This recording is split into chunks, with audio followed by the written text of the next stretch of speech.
Testing. Testing, testing. You heard me? Testing.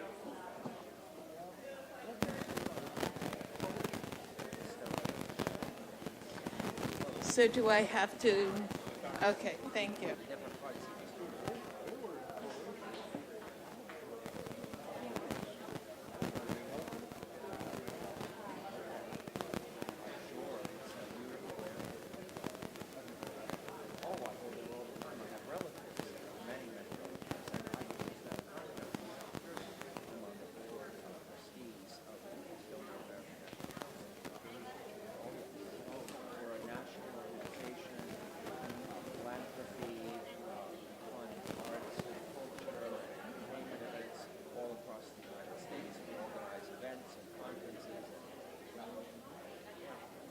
Similar to what other institutions, kind of like the Finlandia Foundation in Finland. That's kind of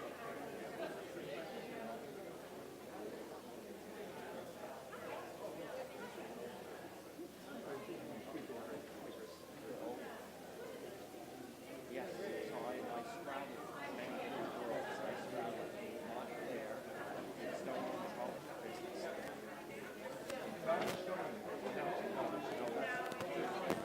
Right, this is my commercial. I sprouted those three different spheres.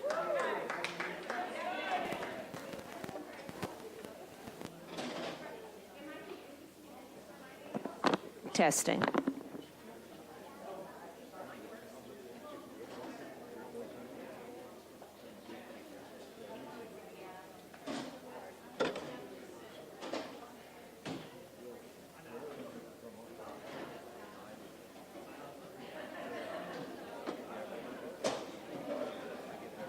I'm just going to pick it up. I hate leaning over.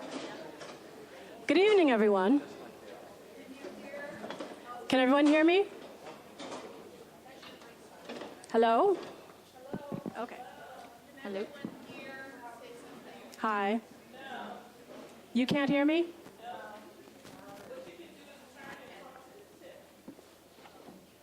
Is that better?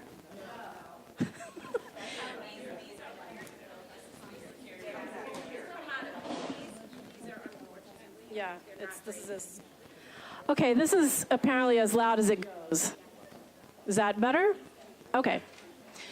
Good night, everyone, and welcome, finally. Good things come to those who wait for tonight's Board of Education Candidates Forum.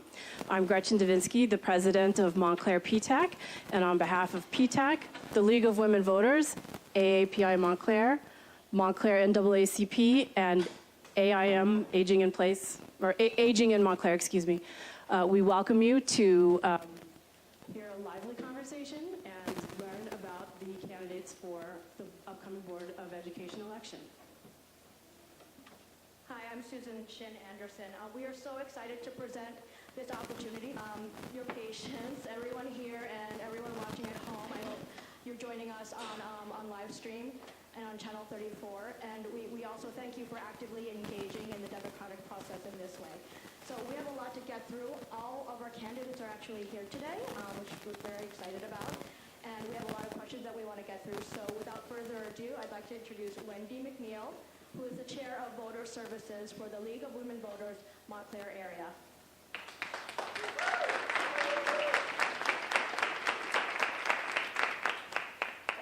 So, good evening. I feel like we're Judy Garland and you know, this was crazy and I apologize for it, for having you wait, but thank you for waiting. And you're certainly an indication that democracy is meaningful to you and voting is meaningful to you, and I greatly appreciate that. We all do. My name is Wendy McNeil, and my pronouns are she, her, and hers, and I am the volunteer director for voter services of the League of Women Voters of the Montclair area. And on behalf of the League, I welcome you, and I thank you for your patience. As you may know, the League of Women Voters is a nonpartisan organization. That means we don't back any candidates and we don't back any political parties. And tonight what we have done is to partner with several Montclair organizations, AAPI, NAACP, AIM Montclair, and PTEC.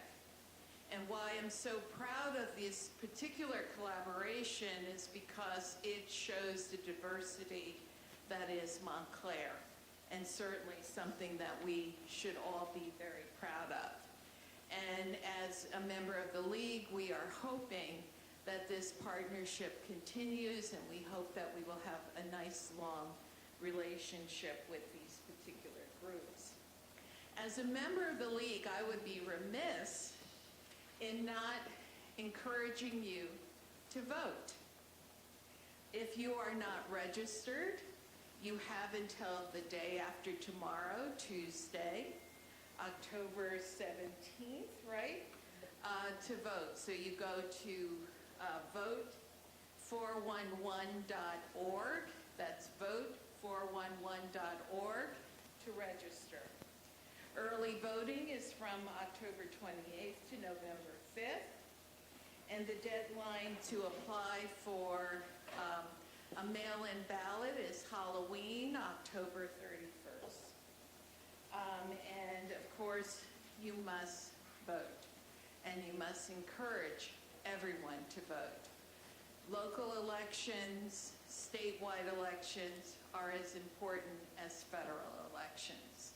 So I'd like to introduce to you the moderator of this panel. She's coming to us from the League of Women Voters of Wayne, Kathy Kazan.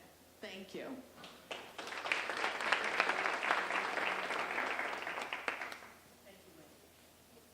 Thank you, Wendy. Good evening, and thank you to the Montclair Area League of Women Voters, along with co-sponsors Aging in Montclair, Montclair NAACP, PTA Council, and our candidates for being here. Candidates are seated in groups of 3. There are 3 candidates running independently and 6 candidates running as 2 slates. You are not obligated to vote for every member of a slate. You still vote for the individual. I will be your moderator for this evening and will begin by introducing the candidates. The 9 candidates vying for 3 seats on the Montclair Board of Education are Alex, oh, I'm sorry. Thank you for correcting that. Kimberly Robinson Santos. And please hold applause until the end. And running as the slate Progress, Integrity, and Dedication, we have Allison Silverstein, Melanie Deischer, Phaedra Dunn. Running as the slate of Brighter Tomorrow, Will Novak, Jessica Glass, Theodore Graham. In the interest of time and addressing multiple topics, candidates have been broken up into 3 groups. We will begin by asking 3 questions of Group A in random order. We will then move on to Group B for another 3 questions, and finally Group C. We will then repeat the process until 18 questions have been posed. Candidates will begin with a 90-second opening statement in the order I've chosen, followed by prepared community questions. Candidates will have 1 minute to answer. Please pay attention to the timekeepers. Once you've begun speaking, the timekeepers will signal at 30 seconds and ready for stop. When we see stop, please finish your sentence so we can move on. We will then continue with 1-minute closing statements in reverse order. Finally, we will conclude with important election information. Let's begin. First opening statement will be Theodore Graham. Good evening. I'm Theodore Graham. I am running for Board of Education because as an educator, education isn't just something I do. It's who I am. It's in my bones. It's in my DNA. Also because this community is in my blood. And I believe in the values that I was raised on in this community, the values of a shared community, of cultural and intellectual diversity, a diversity that makes us stronger when we work together. As a board member, I hope to bring oversight on policies and procedures that allow Montclair to rise again to the innovative edge of education programming and serving all of our students with the best possible outcomes so they can become empowered adults and continue to change the world for the better. Thank you. Phaedra Dunn. Good evening. My name is Phaedra Dunn. I am a psychotherapist and educator. I am a current member of the board. I am first and foremost a mom of an 8th grader in the district. I began doing work in the district when my son was in elementary school, starting with book chat and continued with SAFE and a number of other positions throughout. I am passionate about education, passionate about equity and inclusiveness. I am passionate about making sure our community is focused on all of our marginalized learners so that we're able to bring those learners up and benefit to all of our students. I am passionate about this. I'm sorry, here's my question. But I am excited to be here this evening and excited to answer any questions that the community wants to submit. Thank you. Before we continue, the people at home are having a hard time hearing, so please lean into your mic and speak directly into it. Next opening is Kimberly Robinson Santos. Good evening, everyone. My name is Dr. Kimberly Robinson Santos, and I'm running for the Montclair Board of Education because I feel that I bring a unique lens, and that lens is because at one point or another, I have sat in every stakeholder's position. I was born and raised here in Montclair and went through the Montclair public school system as a student. I've been a parent here in Montclair with 2 children that went through the Montclair public school system and also graduated from Montclair High School. I was a teacher here in Montclair for 4 years, and eventually I became an administrator. I was an administrator for 14 years and went on at one point to be the director of a graduate level Masters of Arts in Teaching program at Montclair State University and an adjunct professor within the Department of Teaching and Learning. I've also had membership on several boards within Montclair, and as well as several organizations where my focus was education. I was a member of the Montclair YMCA board and the chair of the education committee, as well as the board of Succeed Together and Family Connection. Last but not least, currently I work with other educators around the country, and I try to bring all of that experience to my passion and desire to work with the other members of the Montclair Board of Education and keeping Montclair the standard of excellence that it's always been. I have the memory and the history of this town, and I have the vision to go forward. Thank you. Jessica Glass. Good evening. Thank you, everyone, for coming. I am Jessica Glass. I'm currently running for the Board of Ed. I grew up here in Montclair. Very, very proud of my education here. And the reason why I'm running for Board of Ed, quite simply, is as a member of the community, it has made me very sad to hear of some of the quality of education that students, especially graduates from the high school, have received when I've talked to my friends that have had recent graduates. And because I had such a good quality of education, I really want to figure out what is contributing to that and get some sort of answers and listen to all the parties that contribute to everything. So thank you. Melanie Deischer. Hi, my name is Melanie Deischer. I'm an occupational therapist and mom of 3 boys who have gone through the Montclair school system, Nishawayne, Hillside, Glenfield, and high school, 2 presently at the high school. I've been involved as a state professor that while it's human nature to want to advocate and fight for our own kids, to get services for them, to pay for private tutoring, when we do those things, only for our child, we allow the system to remain broken. So I felt motivated to start going to Board of Ed meetings and ask for early screening and effective literacy instruction for all students. I learned a lot, and this motivated me to run for the Board of Ed election in March of 2022. So my time on the board has actually been quite short, but in this amount of time, we have started on a lot of really great initiatives.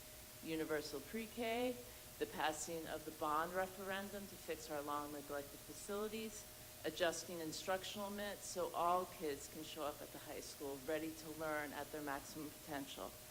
Community schools so all our learners feel safe and supported. The list just goes on, and I feel an obligation to stay here and see these changes through. Stability matters. Thank you. Stuart Bull. Evening. My wonderful wife, Sarah Mastalone, who's a teacher and educator, and I came here in 1984 when our oldest was just ready for public school. We were passionately looking for a public school that was both diverse and high quality. We found Montclair. Our kids came through here and thrived. We were involved in many of the initial initiatives that were put in place by Dr. Anand and others. I was fortunate that after Alex completed high school and had played in the soccer program, that the head coach here, Jack Weber, asked me to step in as an assistant coach with the soccer program, which I did for 9 years. I'm totally taken by the value of sports in high school, the lessons to be learned in cooperation, commitment, effort, teamwork, losing, winning, and perspective. I then also have been a litigator and have had the opportunity to represent the teachers in Newark for the NTU after the attack by the Christie administration on teachers and their unions. So I've been representing teachers. I've also represented in my legal practice 2 board members, one from Montclair and one from Jersey City. My major commitment, however, is that public education for all is a core value for this society. It's under attack from many directions. It's something that we must defend. Will Novak. Good evening. My name is Will Novak, and I would first like to thank everybody here and everybody watching for taking time out of their weekends to get to know all the candidates. I'm running for the Board of Ed because I've been extremely passionate about education. I worked for 9 years as an instructor at Glenridge Taekwondo.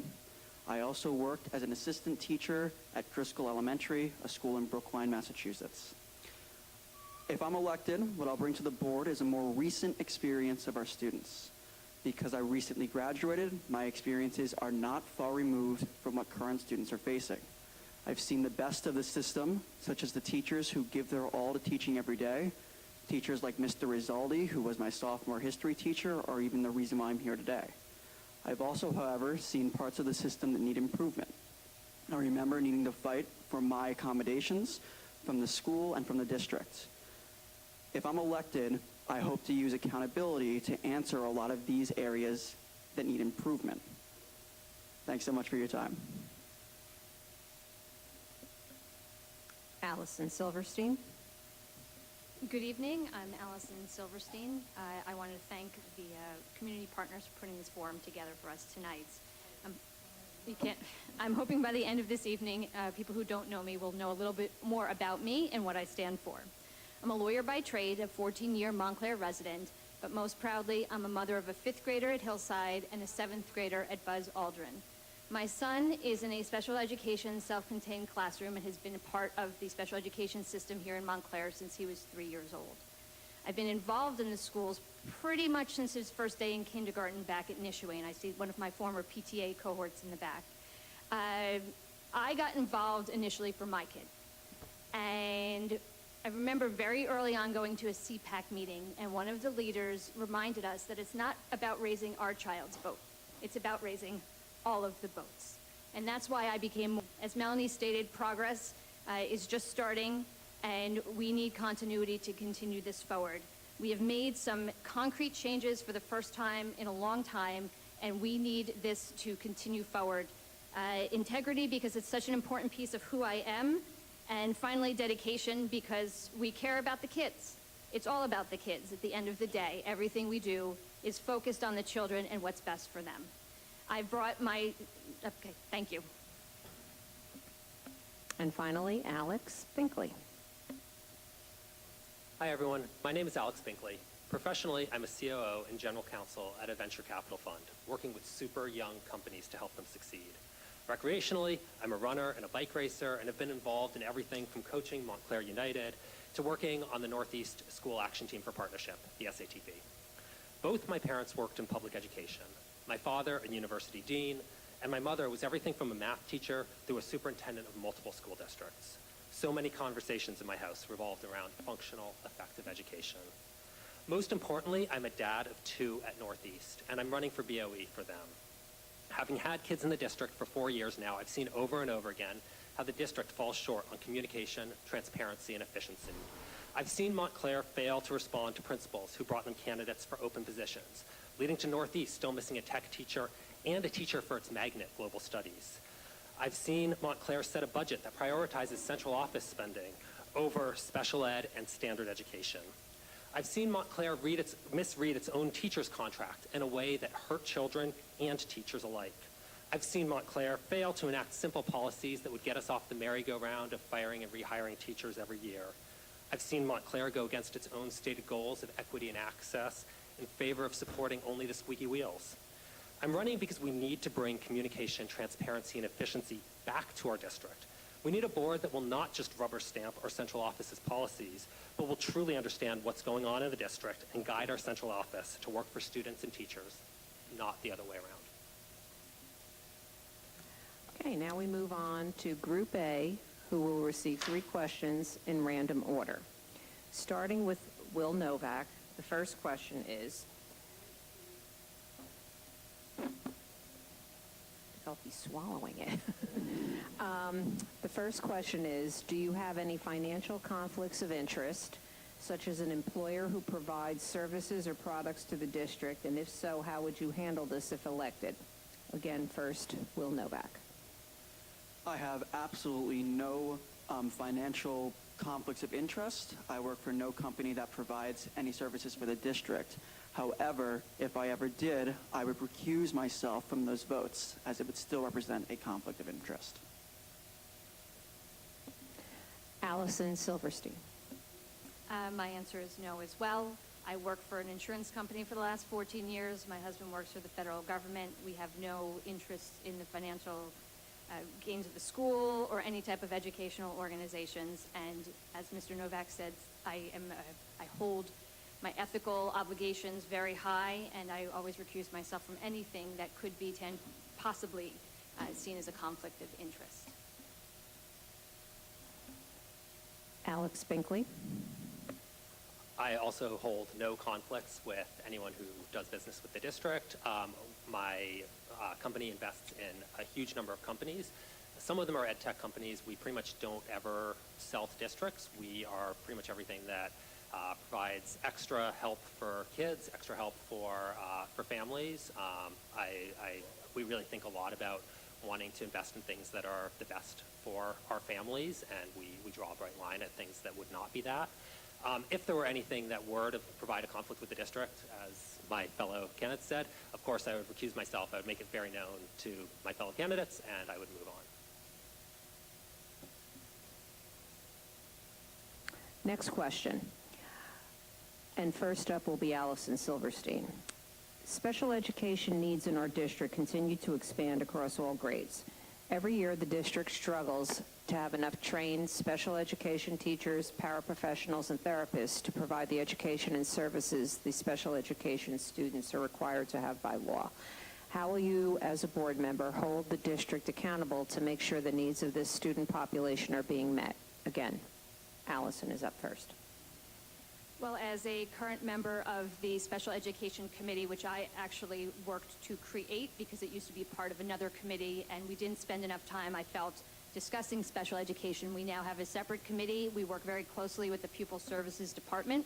I'm very excited to have a new Director of Pupil Services who has been in the district for several years, has a commitment to our children, is highly intelligent, and ready to effectuate change in the system.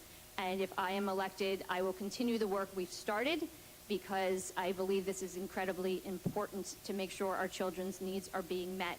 And not just by having a certain amount of people in a classroom, but we're talking about curriculum now and making sure our children are being challenged in what they learn in the classroom and making sure that everything that they need is being addressed and that our children are included too, that they're a part of the community and that others learn about them and that know that they're a part of their community and accept them for who they are. Thank you. Okay, we're getting calls again for speaking louder. Next up, same question, Alex Binkley. Obviously, special education is massively important. It's massively important in our district, and it's massively important in every district in America and around the world. It's important because we have children with all sorts of different needs. Our current board passed a budget this year that defunded special education. It took $700,000 away from last year's budget for special education this year. It also defunded regular classroom teaching, and it increased central office spending by 5%. Of course, I would work to get that budget back into the classroom, back into our regular classrooms, and especially back into our special education classrooms where it belongs. Will Novak, same question. I was diagnosed with ADHD when I was very young. I've been personally touched by this question. Frankly, there is no excuse for this district to not have the services that it needs for any non-traditional students. If I were to be elected to the board, first is that we need to give our qualified employees enough resources to be able to do their jobs effectively. We have people who are really good at what they do, but they don't feel supported by the district and they need help. Secondly is, as more services are needed, the district needs to do a better job of attracting qualified people. Thank you. Next question, still Group A. First to answer will be Alex Binkley. How many Montclair Board of Ed meetings did you attend in the year before deciding to run for BOE? None, fewer than 4, at least 5, hardly ever, missing a meeting? What topics did you raise in your comments at the BOE meetings? Again, first is Alex. I've attended in person fewer than 4. I've watched many of them on stream. I've gone back over my time here while I've been running and watched many of the ones that I have not watched on stream and watched them again.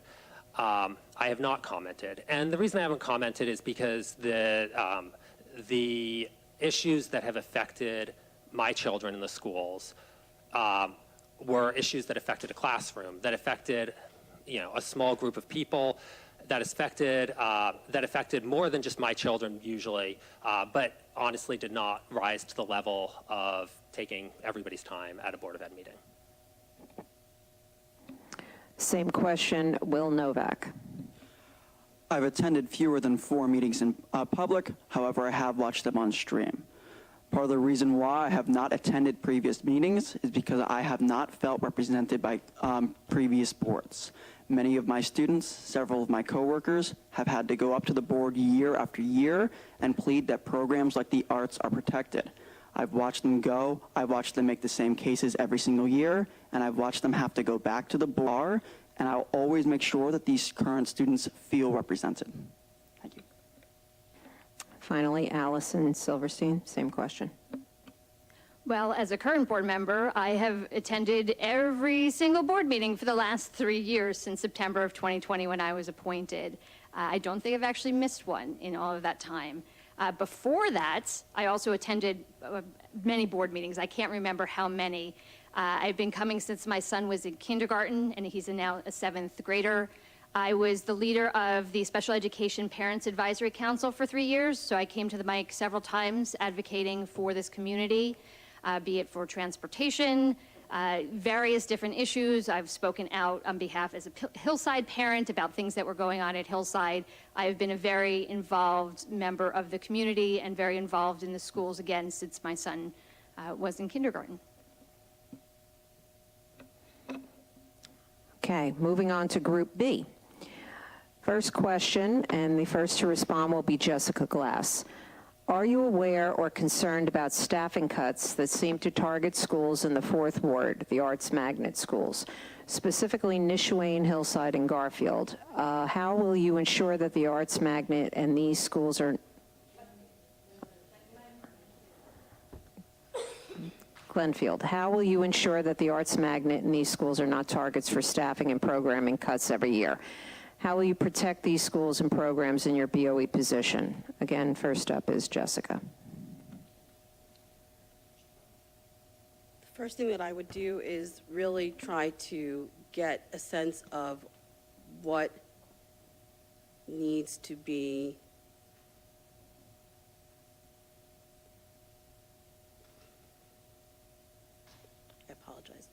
the first thing that I would do is I am aware that there has been staffing cuts in these schools and in the Fourth Ward. The way that I would address that as a Board of Ed member is really try to get an overall sense of what has been contributing to that and how we can prevent it from happening in the future.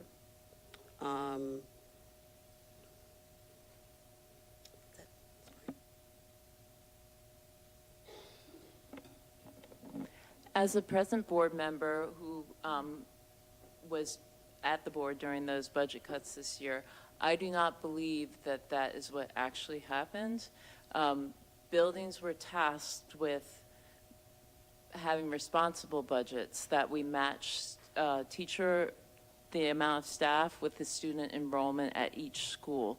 This occurred across the district, not just at the South End schools. And it's unfortunate that that's the story that has been perpetuated. Building principals were involved in looking at their scheduling and looking at how many staff they needed. I believe that in this next year's budget cycle, that these building budgets will start happening in November with the goal of it being a much earlier time to be proactive in their planning and really be much more effective in matching what the scheduling needs are of the building with the amount of staff they need. Thank you. Stuart Ball. The fact that this discussion focuses on the schools in the Fourth Ward raises the issue of diversity yet again. The board sets policy, the administration implements it. This board must reinvigorate the priority of racial balance. We dealt with that some years ago in 2015 when we were looking at what was called the achievement gap, which we now look at as the access and outcome gap. There was an effort done, there was a commission made, there was recommendations, most of which I think were not implemented, and if they were unsuccessful. So for me, setting the policy for this district to refocus and recommit to diversity and equality is a top priority. Next question. First will be Melanie Deischer. There is concern about the proliferation of movements to ban books in American schools. If elected, how will you work to protect students' freedom to read, teachers' freedom to teach material that centers diverse experiences and perspectives without fear of censorship? Melanie. I strongly believe that as a board, we would support never banning books. And there was recently an Essex County School Board vote where only 3 districts voted against it. Montclair voted in favor of it, and we also talked as a board of making our own proclamation to never support book banning. I also believe that this is a stretch of the duties of the board. The board does not administer the district. The board should never be responsible for choosing or limiting the access to whatever the teacher feels they want to teach in their class. We want to encourage freedom of thought and independent thinking, and I can't, as a board member, I would never allow that to happen. Thank you. Stuart Ball, same question. Yes, I said in my opening remarks that one of my primary concerns is the attack on public education and the freedom of public education, and this is an example of it. And yes, it does happen even in our neighboring towns. So one is support our librarians, support our teachers, and commit that this kind of denial of history, denial of education, denial of truth, denial of fact simply doesn't happen in Montclair. And I think this is a town that we could make sure that happens. This is a thoughtful, progressive, engaged town. This town will not succumb to that. Same question, Jessica Glass. It's interesting. I had a conversation with someone actually a couple days ago who I look to him as one of my historians of Montclair. He has graduated in the early 60s at Montclair High and, has really talked to me about the landscape of what Montclair, especially Upper Montclair, used to be before my family and I moved here in the 80s. And I say that because he's completely on the opposite, raised on the opposite end of town of what I was. He's conservative, everything, but I've learned a lot from him. And I think that is the beauty of the diversity of this town, and the beauty of what we all strive to continue to create. There's absolutely no way that I would limit thinking and limit teaching and limit the ability for students to express themselves and learn about the history across all cultures. Absolutely no way. Okay, next question. Up first will be Stuart Ball. Montclair's magnet school system for desegregation has been a national model. With the changes in demographics in Montclair, is the magnet program still needed? Stuart. Absolutely still needed. It was put in place as a result of litigation many years ago, and it's worked. There are still problems with the district, as we know. But when my kids went to school, these schools were integrated, these classrooms were integrated, they were balanced, and they worked. Demographic shift, the issue is the same: diversity, equity, and support. The magnet system has been working to do that. It will continue to do that. And if I'm on the board, I will make that a priority to see that that stays in place. Jessica, same question. Yes, I agree. That's one of the things that has made, the magnet is one of the things that has made Montclair unique. And that's definitely something that I would support. And yeah, thanks. Melanie, same question. The magnet system has always been an integral part, since 1977, of Montclair's educational system, and no one on this board has any plans of changing that. We fully support the magnet system. The magnet system is part of our mission statement as what makes this community able to provide innovative, always forward-thinking education. So we provide busing, we allow the different buildings to support their magnet themes, and nothing about that will change. Thank you. Okay, Group C, you're finally up. First question, and it will go to Theodore Graham. The striving toward racial justice and equity for all students has been a hallmark of the district. What would be your priorities in advancing racial justice in the schools? Theodore.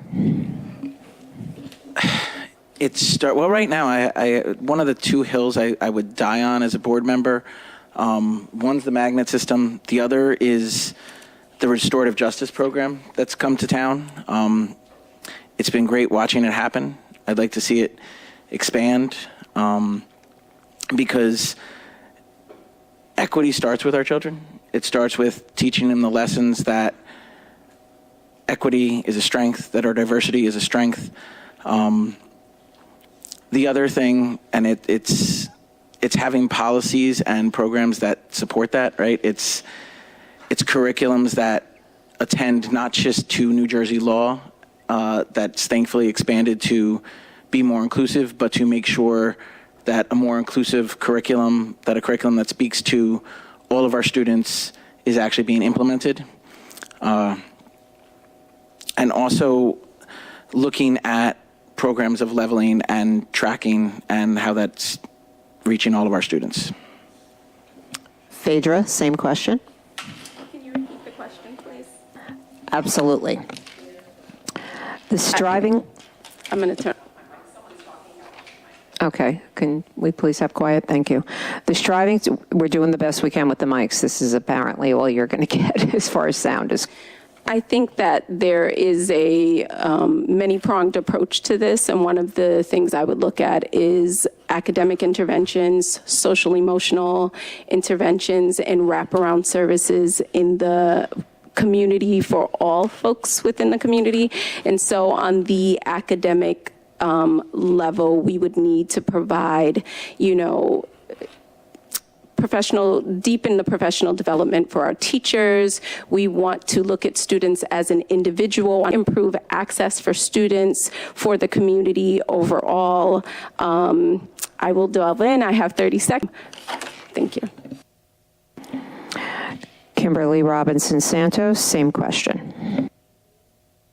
Sure. The striving toward racial justice and equity for all students has been a hallmark of the district. What would be your priorities in advancing racial justice in the schools? My priorities would include a few components.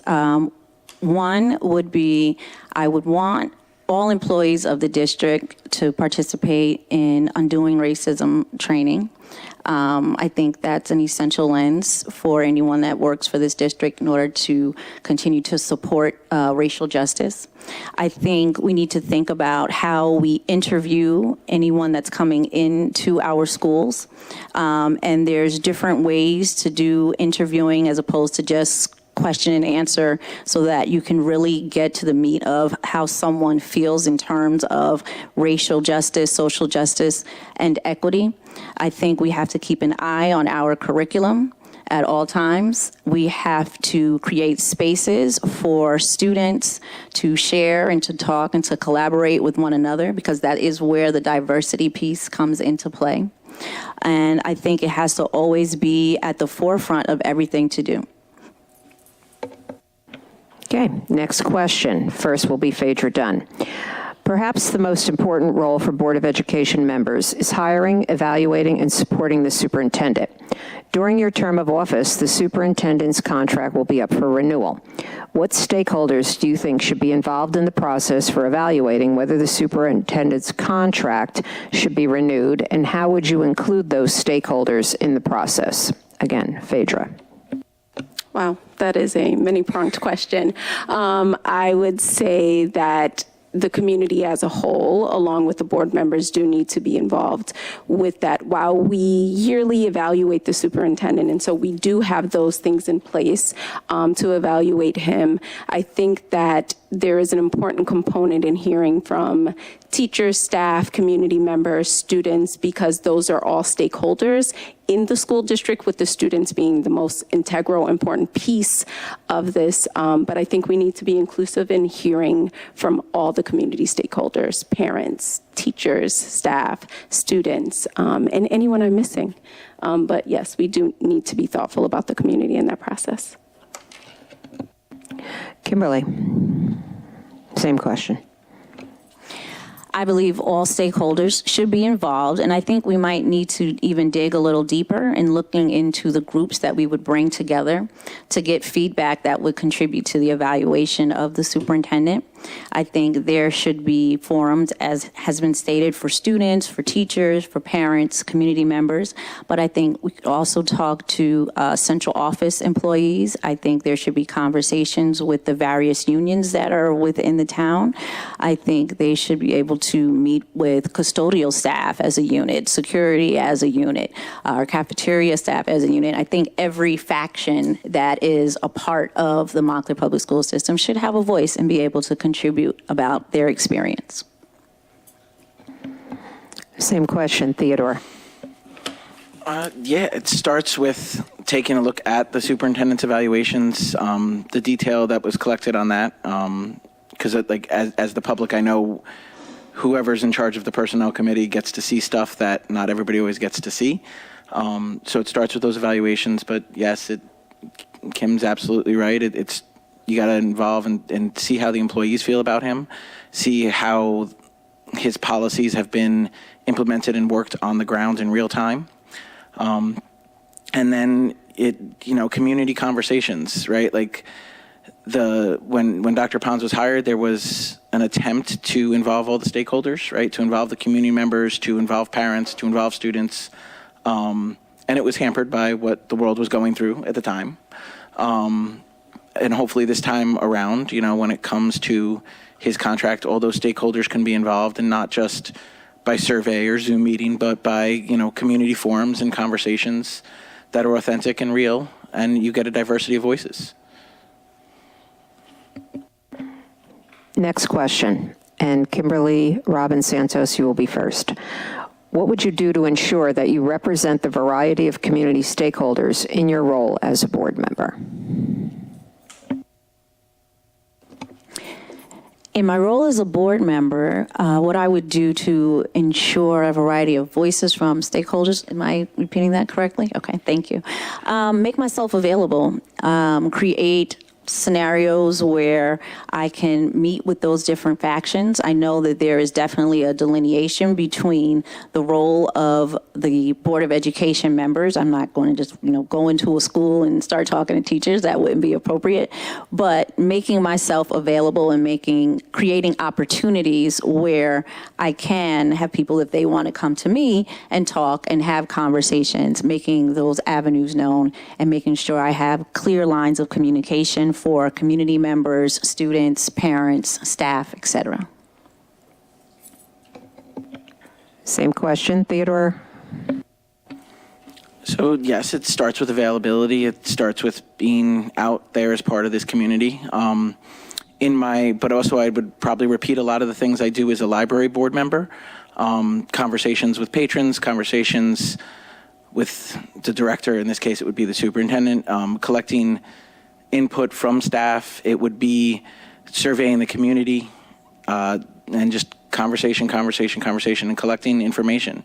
The more people we hear from, the various stakeholders, the various groups in town, there's a lot of groups that exist, right? Like even this forum has brought together a lot of important community groups that should often and always be heard from in anything when it comes to policy and decisions, etc. Same question, Phaedra. I'm going to ask you to repeat it, please. Absolutely. What would you do to ensure that you represent the variety of community stakeholders in your role as a board member? Currently in my role, I do a lot of listening, and one of the things I've learned as a board member, often you have folks who will come to board meetings, and often you're hearing things for the first time, and that's sort of where you are on the ground level, hearing what's going on, getting a greater understanding so that you can create a response, because often we don't know what's going on in the individual schools, in the different organizations. We are also tasked with attending meetings for various stakeholders in the community, so we do represent and go out to a wide variety of different meetings in the community, and we're each tasked with doing that. In addition to, there are just a lot of other places. There are folks who will never show up at meetings and don't belong to organizations, who have the, often marginalized, our students who are marginalized, who don't have as big a voice. And so you do really have to go in and talk with people and have conversations and get an understanding so you know what's happening with those students who are often the most underserved students as well. Okay, back to Group A. First question, and the first person to answer will be Will Novak. Plans for a new baseball field at Woodman were released publicly this week. Please tell us if you support the plan for the current baseball field, and for anyone currently on the board, how would you have done things differently, if at all? Will. I do think that it is important to support the sports programs that our high school has. However, I also found the lack of communication that surrounded the development of Woodman Field to be unacceptable. I think that a large part of being on this board is being accessible and accountable to the people of Montclair. And even if I personally support the development of Woodman Field, I think that it's still more important to listen to what the community wants. Ultimately, being a part of the board is representing not just your own opinions, but the community's. And if I were to do things differently, I would have the board be much more transparent, alert people much earlier in the process, and ultimately understand what exactly the community expected. That's the way the Montclair Board of Education is currently structured. And so people sometimes misunderstand the process. The facilities team, the committee, was the first to have seen the plans and to discuss these things. The majority of us on the board hadn't seen it until the public saw it. That's just the process. That's not out of the ordinary. That's just the way it works because, again, we're committee structure. If I could change anything about what happened, I agree that the communication as to how this project was developed didn't go the way it was supposed to have gone. We have a community advisory committee. The reason why we formed this was so there would be representatives of the community who would be involved in the process, who would see these things even before the full board saw these things. And I was surprised to hear that that didn't happen. I have expressed my dissatisfaction with that. And we have also already started to discuss how to better communicate regarding the projects moving forward. We discussed the idea of town That's your halls. time. Okay, thank you. And finally, on this question, Alex Binkley. Woodman Field was a classic example of our district not communicating with stakeholders and not being transparent about our processes. It was an example of our district doing work under the covers, not looking at what other people needed, not looking at how it affected other people. And then it created a huge amount of angst and issue on the back end. Everybody agrees that Woodman Field needs to be renovated. I think all the community members here believe that Woodman Field needs to be renovated. What people disagree about is how this happened and how it affects them. We need to push the district. We need to push central office to do that work on the front end. Over and over again, they fail to do the work on the front end, and it leaves them. According to the district website, which states the rules and power of the board, it states the board is responsible for the development of policy for the employment of the superintendent, who shall carry out its policies through the development and implementation of regulations. The board is responsible for evaluating the effectiveness of its policies and their implementation, and this includes setting and evaluating goals in educational and financial areas. So here's the question. As an elected member of the BOE, how will you increase accountability and transparency with the superintendent during your term? And first up will be Allison. I think this is something that we've actually worked on a bit in the last year. The current board members, myself and my running mates, we believe in accountability. We have made this very clear that that is our expectation from the top to the bottom. Everybody is accountable for their actions. I can't remember the question. Hopefully I'm still kind of answering it. This year we have a strategic planning process that we will actually be starting in a few weeks. And this is the way that we will get the community involved more in deciding how we want to see things move forward, what we want to see from the district from here out. So it's hard to understand what the board does until you're on the board. And, you know, we have the one employee, it's the superintendent. The employees below the superintendent are not our employees. That is the superintendent's job to manage those employees. And we work together with him to set what the expectations of the board are. We would continue with this moving forward if I were elected. Thank you. Same question, Alex Binkley. As Allison just said, the one employee of the board is the superintendent. And we have a superintendent who is, again, constantly being reactive, not being proactive. We have a superintendent who, every time I've tried to work on something, every time we've had issues that need to be brought there, he's not available, except he's told me, if you show up at my office, I'll speak with you. Because if a parent shows up at my office looking at what is around them, who's going to constantly be looking at what employees they need under them to run the district effectively. The district does not need to be run by somebody who's always, again, on the back foot. We either need to work with this superintendent to figure that out, or we need to reevaluate where we need to be going forward. Will Novak, same question.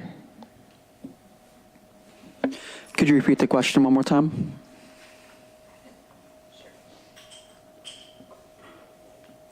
Your microphone. According to the district website, which states the rules and power of the board, it states the board is responsible for the development of policy and for the employment of a superintendent who shall carry out its policies through the development and implementation of regulations. The board is responsible for evaluating the effectiveness of its policies and their implementation. This includes setting and evaluating goals in educational and financial areas. Here's the question. As an elected member of the BOE, how will you increase accountability and transparency with the superintendent during your term? Regarding the current superintendent, I think that if I'm elected, it would be fair to evaluate him myself, given that I'll have data that I currently do not have because I'm not currently on the board. I also think it would be fair, until at least his contract is up, to say if he's not going up to my standards, hey, we want you to do better.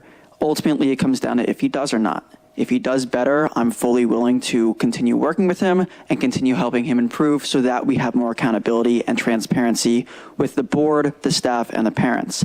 However, if this does not improve in a way that I would like or that I think that the community would like to see, then it would be time to consider a new superintendent. Regarding being more transparent and accountable, I think that he could be a little bit more accessible to parents and people in the district, and I would be happy to work with him on allowing him to be more accessible to anybody who has questions.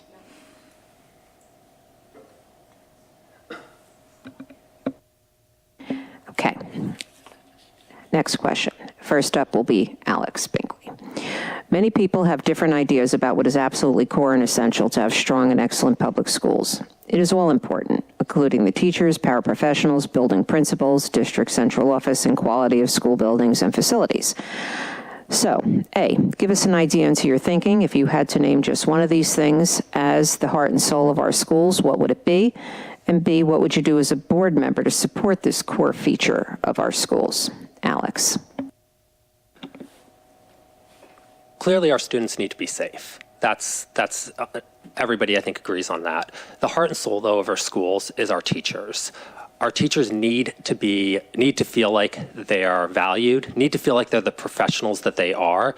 They need to be given the leeway to teach. They need to be given the leeway to understand what their students need and to make their students as effective as they can and prepare the students for every environment they might see in the real world. We have a broad swath of students who are going to end up in a huge number of professions.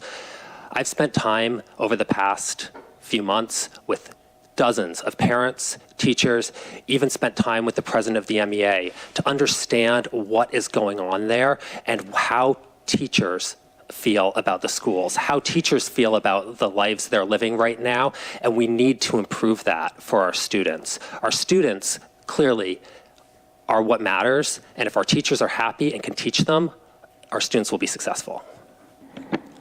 Will Novak, same question. I believe the heart and soul of this district is the opportunities that it affords its students. I think that opportunities such as the arts programs, such as any program, whether it be math, art, history, English, all need to be not only protected, but expanded upon.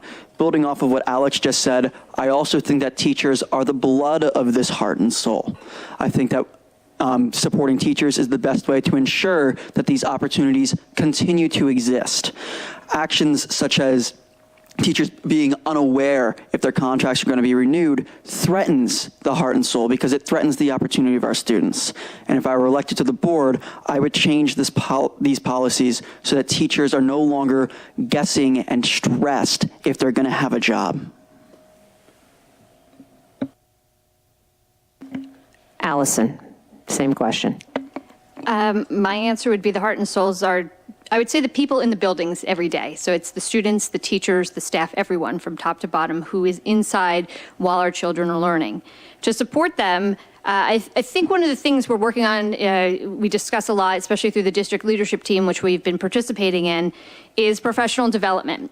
Last year, there was a project to work with teachers to help determine better what types of professional development our teachers are looking for. Another thing we had discussed but really hasn't gotten off the ground, which I would effort to continue to do if I were elected, is a new teacher academy. We have new teachers who come into our school who aren't necessarily getting the support that they need to learn the ropes. It's like with law school, they teach you how to think like a lawyer but not be a lawyer. Same thing with teaching. We need to support our new teachers, give them mentors. We've developed team leaders to help coach teachers who need assistance, and working more towards giving all of these teachers, not just new teachers, but all of our teachers, the resources and training that they need to give our kids the education that they deserve. Back to Group B. First question, and the first person to answer will be Jessica Glass. Is there a need to improve the way Board of Education meetings are organized and run, and if so, how? Jessica. Yes, I do believe that there is a need to fix the way that the board meetings are run. I would suggest after, if I was a new board member, after kind of assessing how they're running, what the strengths and weaknesses are of the current meetings, and figuring out then what needs to be changed as a result, what's worked in the past, and keep those and change what is not. Melanie, same question. I believe we have a responsibility to be equitable and to be there and accessible for all community members to show up. Board meetings are not to have a meeting with the public, but rather to have a meeting in public so that you as a community can observe our work. But for me, that means holding meetings in a reasonable amount of time and at a reasonable time of day so that families with young children, people who work the next day can actively participate and listen. So I think as a board member, I would like to see us really adhere to coming out at 7:30. I think that's a big one. And then maybe really being mindful of how many presentations we're having and how we're lining up our calendars so we really are, not that as a board member I'm willing to stay late and do the work, that's not my issue, but in being respectful of and encouraging equity and community involvement, that we run an efficient and timely meeting. Thank you. And Stuart, same Yes, question. I've been to meetings, and I understand that they can be tedious and long sometimes, but they have to be. And I'd like to see the agendas published early so that people can see what's up and decide whether they come or not. And I'd also like to see the public comment section move to the first thing, so that the public doesn't have to wait to have business done that they're not interested in to have their comments. Next question. How would you approach handling issues where there is a conflict of opinion between the administration and the board? First is Melanie.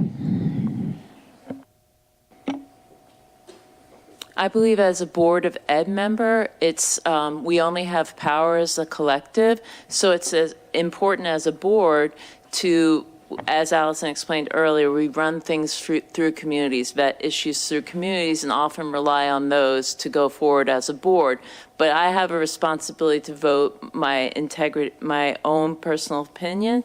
But once we decide as a board, that's how we vote, and that's the end. Then we say, regardless of my personal opinion, this is the board, I support their decision. And I feel like we have sometimes voted against what the superintendent believes because we feel our obligation is also to reflect the voices of the community we live in. And I would always vote listening to both sides. I would never, just because the superintendent thought that was the way to go, vote that way. And I feel very strongly that's the responsibility of a board member. Stuart, same question. Yeah, if I understood the question correctly, it's a simple one, which is you vote your conscience after listening to all of the input, and if it's contrary to the position of the superintendent, so be it. That's your vote. And if that's the board decision, that's the board decision. We have to do it fearlessly. That's the only thing I would add. Jessica, same question. Yes, I also think that it's very simple. Just listen to both sides, and if you disagree, then disagree. But yes, you have to go ahead and go forward. Okay, next question. First up will be Stuart. What do you believe is a sensible approach for schools when dealing with students who wish to change their names and pronouns without their parents' knowledge? What is the sensible policy to have for students who wish to use changing rooms according to their gender identity instead of their sex? Stuart. The first step in that is to respect the student and respect the student's needs. It does become complicated if there is danger involved that the parents need to be advised of. That has to be a very sophisticated judgment made by the people in the schools who are trained to be able to make those judgments. First, respect the position of the students, and you don't out them if there's no need to.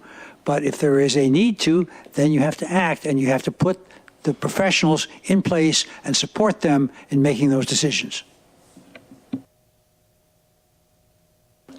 Same question. Jessica.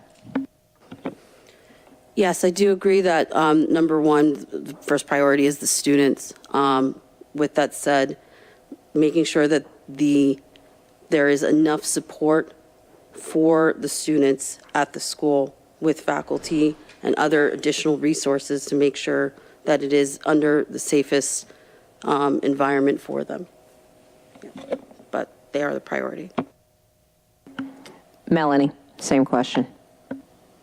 We have a mandate from the state and a policy on the Board of Education that reflects this, Policy 5756, that supports students' rights in the school.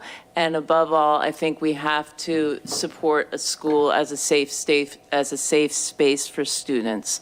Students come to school so they can be themselves and they can feel free in that environment, and it in no way impedes their learning. 5756 declares that we will never out a student to their parents, and I feel it's really important for folks to know that, for staff to know that they will always be supported by, and our students, they will always be supported by that policy to guide us, especially nowadays, because 3 school districts have gone back on that policy, and the state attorney general is in the process of suing those school districts for a violation of students'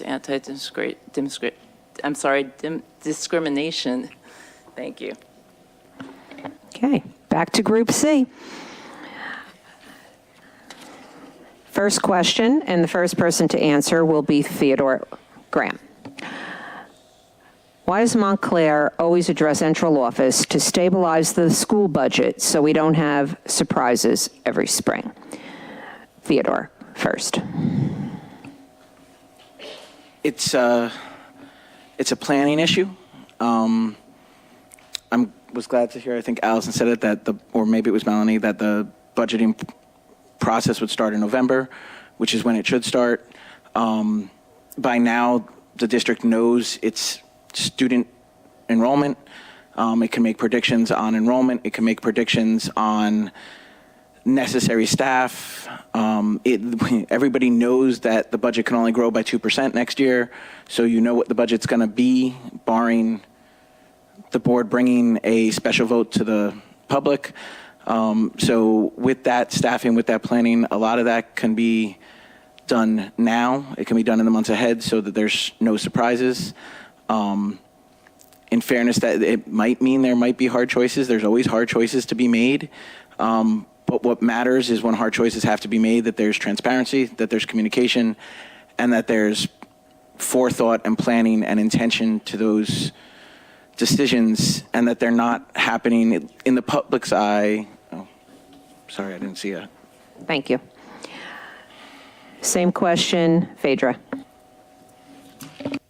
Oh boy, do I hate that time of year and having to be a part of that.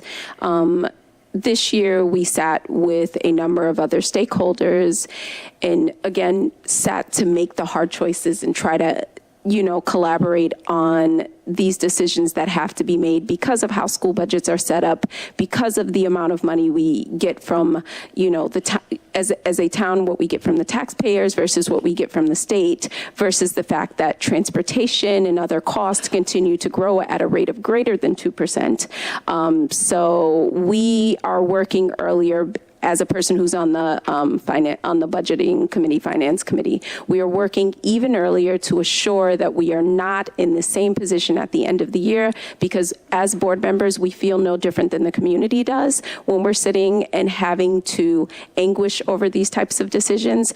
So in being more transparent with the community and meeting earlier and doing all of the things that need to be done, our hope is for that to not happen again. That's your time.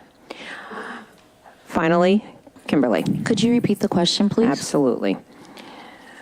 Why is Montclair always addressing staff issues at the end of the year? Renewals, positions eliminated that need to be filled once school starts. How will you work with the BOE and central office to stabilize the school budget so we don't have surprises every spring? Yeah, traditionally, springtime can be a very scary time within a school district, and I've experienced that myself in various districts. A lot of that depends on the timing of the budget, and once the overall district budget gets squared away, and then that funneling down to each individual school's budget. There are other things that become a factor in the process. The deadline and due dates for filing retirement papers, when people have to address if they're, giving 60-day or 30-day notice if they're going to come back the next year. Sometimes you don't find out about vacancies in a building until the end of the year. So there are quite a number of factors that play a role in that budgeting process, and unfortunately it does create that turmoil. If I was to become a board member, just making sure, again, transparency, putting checks and balances and measures in place to get the budget standardized and processed as soon as possible, and having those open lines of communication so that you can be aware of any changes that are coming. Next question. First to answer will be Phaedra. Do you think the town should share pilot revenues with the district? If so, how can the BOE and district work with the town council to facilitate sharing of pilots with the schools? Phaedra. Wow. I do think that we should be able to collaborate with one another on pilots. I think pilots only work if there is agreement with everyone. And for those at home, it's a payment in lieu of taxes, and there are businesses and buildings in the community. I live in one of the buildings that gets a payment in lieu of taxes. And so I do feel rather strongly about the fact that there's revenue that we can collect for this that would be helpful to the school, because to the district, it allows us to be able to provide more services to our students and things of that nature. I would work very closely and work to collaborate so that we could come to something agreeable so that we are able to provide greater services to our students and balance our budget. Kimberly, same question. I was nodding my head off as you were speaking. I absolutely agree that some of those pilot resources should come to the school system. It just logical, it makes sense to me, and I think we can have conversations where we can create something to put in place where the Board of Ed is getting some of the money from those pilot funds. Absolutely. Theodore, same question. The short answer is yes, especially because it exists outside of the 2% cap. It would allow some flexibility, but the longer answer is, of course, it requires collaboration and work, hard work, sitting down with the council, finding places where that money would, because they'd have to, make cuts. But it would add a lot of flexibility to what the school board would deal with, especially, as it was mentioned, there are costs that are rising outside of 2%, that are outside of anybody's control. But to pay for more gas, do you cut a staff member, right? Like these hard decisions. So, it's not just pilots, but, increased grant funding, increased, but the increased grant funding, the pilot funding, extra sources of income that would allow more flexibility for the board. Last question. First up will be Kimberly. What actions will you take to make the district budget process more transparent to all stakeholders? Kimberly. The actions I would take will be whatever measures are within the realm of the process. There are some mandates in terms of information that can be shared. I know that there is a legal process in preparing that budget and reporting deadlines. So wherever we can be transparent, I would encourage that transparency. If it is to make sure that whatever meetings need to be held, whatever literature is supposed to go out to the community, whatever informational sessions need to be held, whatever needs to be in place, I would support those things while remaining in alignment with the process and the legalities of creating and sharing information in terms of the creation of the budget. Theodore, same question. Yeah, it starts with sharing the process first. Most people have no idea what the actual process is because it's complicated, it's bureaucratic, it's frustrating, it's annoying, it's a lot of things. But that doesn't mean that we can't be educated on it. We can't educate more people. We can't put out resources so they know what the steps are and what's happening along the way when possible. Bringing in stakeholders when appropriate, because there are legal issues where you can't always bring everybody in at every step, but bringing in stakeholders where appropriate to get the feedback. This way, the budget shows the values of our community and the importance of what we think we need in our schools. Phaedra, same question. Yes, I think that we need to do a lot of informational sessions and listening sessions so that our community stakeholders, all of you, everyone can first understand like what we are prioritizing in our budget, because that's the important thing. You have to set your priorities when you are building and thinking about your budget long term. There are just things and parts of the pie that you cannot change, and they are when you're talking about salaries and healthcare and transportation, and there are a number of other things, facilities management, all of those things, and hopefully this bond referendum brings that percentage down to a reasonable amount. But we do have to have listening sessions. We do have to be mindful of the process. We do have to have trust in our business administrator, who is the person who does build the budget. We have to trust in the committee that is over, the budgeting process, who also is making sure those things are coming, into play, and we're staying focused on what's important to us. But we do need to have listening sessions and information sessions with the community where we are giving information and taking in information. Thank you. Okay, that was the last question. Now we're on to closing statements. 1 minute. Watch the timekeeper. First up is Alex Binkley. It's vitally important that we have a school district that communicates with everybody in the district. It's vitally important that we have a school district that runs efficiently, that doesn't waste money, that doesn't waste people's time. We have two large issues coming up in the term of the next board. We have a superintendent contract to either be renewed or rethought. We have a teacher's contract to be renegotiated. I think everybody here needs to think about who they would like to manage those processes. You've listened to people, you've listened to everything everybody has to say. I would say, as a chief operating officer, as a lawyer, I've spent a huge amount of time running companies efficiently, a huge amount of time negotiating legal contracts. I think those things are vitally important. And I would ask you to think about those on November 7th when you come out to vote. Thank you. Allison. For years before I was on the board, and even in the first part of my term on the board, I felt like we talked a lot about what the problems are. This community is very good at pointing out what's wrong, what the problem is. In the last 18 months, I feel like we finally started to take concrete steps to fix the problems. Increased instructional time, working on the communication, free pre-K. All of these things are the concrete steps necessary to fix the problems. We've just gotten started, and we need continuity and we need stability to continue with the progress that we're making, because I feel like we're finally doing it after many years. I'd appreciate everyone's time this evening in listening, and when it comes to November 7th to vote, please think about what stability and continuity means to our community. Thank you. Will Novak. If I'm elected to the board, I hope to bring a more recent experience of Montclair students. I also hope that any students who are currently in our schools will feel represented. Ultimately, I'm running for the board because I'm passionate about this town and I'm passionate about our schools. I also think it's really important to be accessible and to be transparent to all the people in Montclair.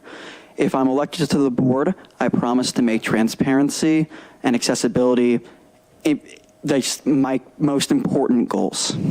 Thanks so much for your time. Thank you for listening to us on your Sunday night. Stuart. Thank you. As I said at the beginning, we must commit to defending free public education for all, at all costs, at all times. That's got to be as the board is a setter of policy, that's got to be a top policy. Readdressing the access and opportunity gap has to be a top policy. Transparency has to be a top policy. Pilots are interesting.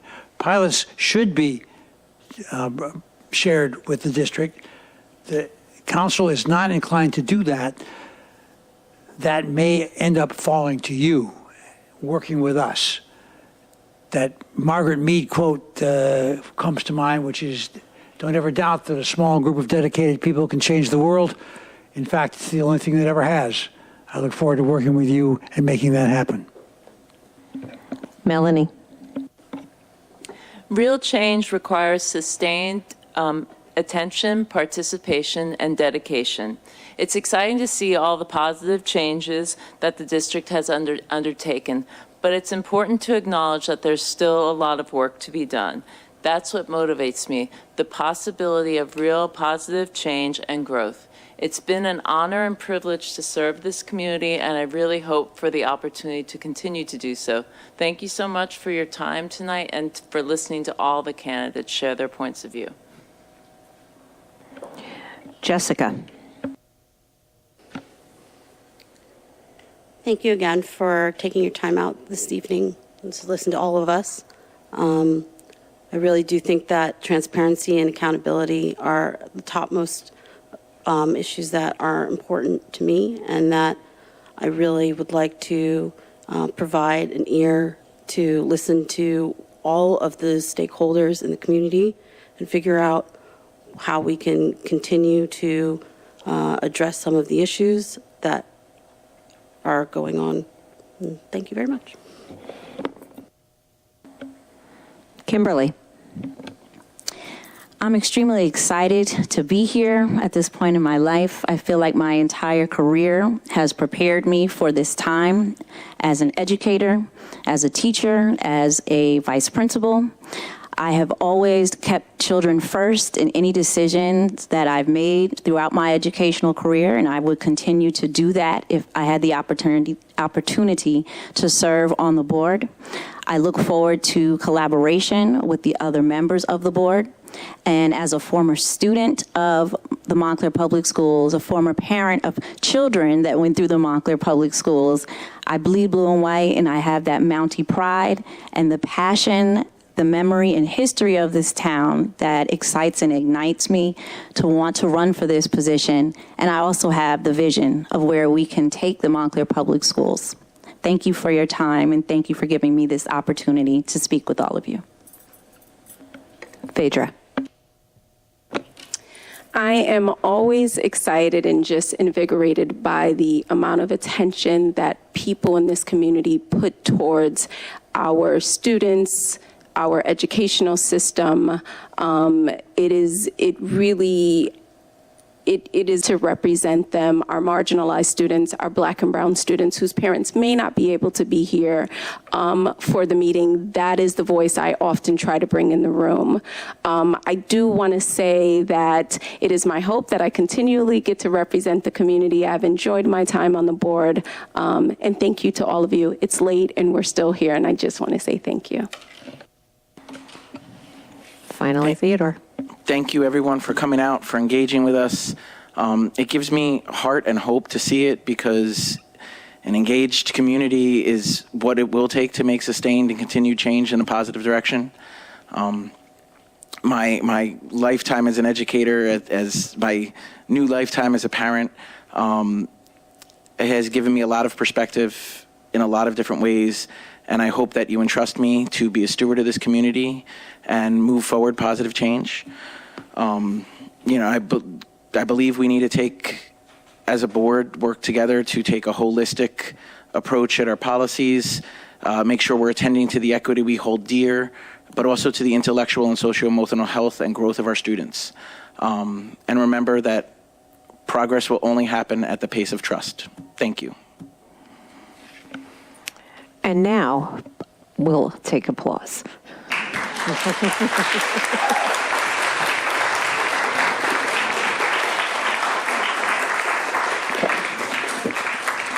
Hi, I just want to thank everyone for staying and for coming out. Last week, I had the honor of having dinner with a former governor of the state of New Jersey who said democracy doesn't work without an informed public. And you're certainly here showing that democracy can work. And before we leave, I would be really remiss if I didn't thank my sister from another mother, Donna Ward, who is the president of the League of Women Voters of the Montclair area. She did most of the heavy lifting here. And we greatly appreciate her. So thank you so much, and don't forget to vote on Tuesday, November 7th. Thank you.